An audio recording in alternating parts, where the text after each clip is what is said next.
Fighting talk, WWE RAW cutting out the chat is a winner.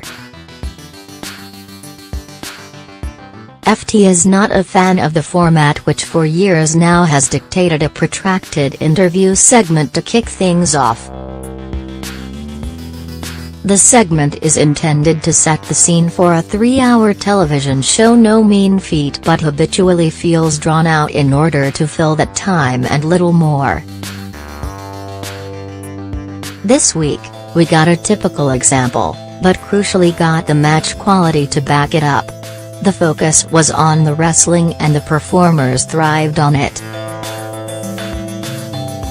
Approaching the end of 2017, there is a strong case to be made for Sheamus and Cesaro as the WWE Tag Team of the Year.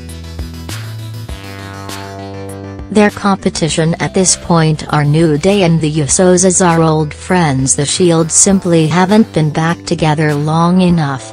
Enigma. The 20-minute main event between Rollins and Ambrose and the Bar tells us why. The combined experience of the Irishman and the Swiss has now fully blossomed. It remains something of an enigma that Sheamus has had his run at the top as a single star, yet Cesaro has not.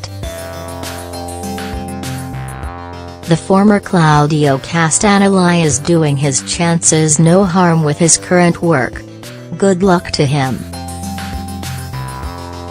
The returning Paige could not have asked for more from opponent Sasha Banks, who rolled out her absurdly generous Michaels-esque bumping routine to welcome her old friend back to the fold.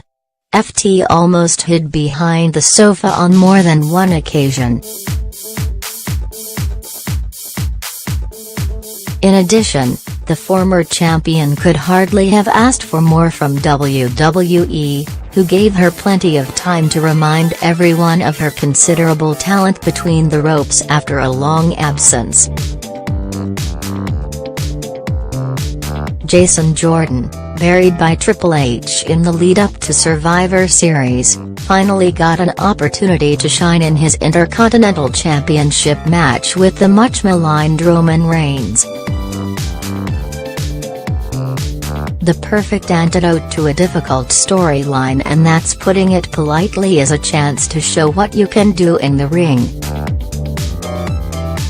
A penny for the advice Reigns might have shared with the former American Alpha standout on managing the crowd reaction without breaking ranks and breaking gimmick. Jordan didn't look out of place and delivered a compelling encounter, set up well by the opening verbal segment with an emphasis on playing to their strengths. Simple, effective, basics and good timing.